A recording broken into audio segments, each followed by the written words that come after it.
আসসালামু আলাইকুম দর্শক। শর্মিলা এবং আলম হাসানের ডিভোর্সের প্রায় ১ মাস পার হয়ে গেছে।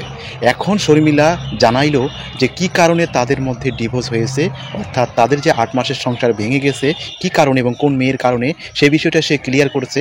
আমি আজকে এই ভিডিওতে সেই বিষয়টা আপনাদেরকে জানাবো এবং সেই ভিডিওটা আপনাদেরকে দেখাবো কোন মেয়ের কারণে আলম হাসানের সংসার ভেঙেছে। অর্থাৎ শর্মিলা সন্দেহ করছিল আলম হাসানকে। আলম হাসানকে সন্দেহ করার কারণ হচ্ছে, যখন আলম হাসান এবং শর্মিলার বিয়ে হয় তার ৪ মাসে যখন অতিবাহিত হয়, তখন শর্মিলা এক রাতে দেখছিল যে আলম হাসান এক মহিলার সাথে কথা বলতেছে, অর্থাৎ এক মেয়ের সাথে কথা বলতেছে। মেয়েটা হচ্ছে একজন কন্টেন্ট ক্রিয়েটর এবং ওই মেয়েটির নাম হচ্ছে সুমাইয়া। আরেকটি সুমাইয়া, ওই সুমাইয়া নামের একটি মেয়ের সাথে নাকি ইমরান ভিপির সাথে নাকি বিয়ে হয়েছিল, এমনটাই শর্মিলা জানিয়েছে।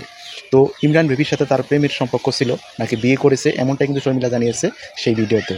এবং আলম হাসানের সাথে কিন্তু এই শর্মিলার ঝগড়া লাগার কারণ হচ্ছে একটাই, যে যখন শর্মিলা এই বিষয়টা জানার জন্য ইমরান ভিভিকে কল করেছিল, সেটা হচ্ছিল গভীর রাত, মানে রাত ১২টার দিকে। তো রাত ১২টার দিকে কল করার কারণে আলম হাসান কয় যে এত রাতে কেন সে কথা বলতেছে।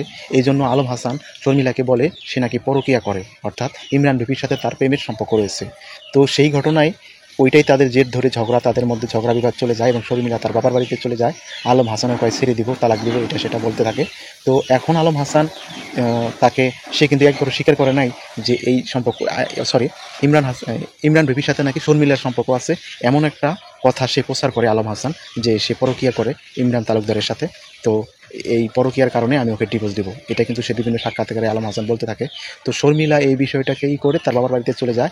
এই যে মেয়ের কারণে সুমাইয়া, সেই সুমাইয়ার সাথে এখন নাকি আলম হাসান আবার অ্যাড হয়েছে, ঠিক আছে, অ্যাড হয়ে ভিডিও তৈরি করতেছে। এবং সেই ভিডিওগুলো দেখেই শর্মিলার মানে শরীর জ্বলাজ্বলি শুরু হচ্ছে। এবং শর্মিলা এখন এই আলম হাসানকে নিয়ে একটি লাইভ করেছে।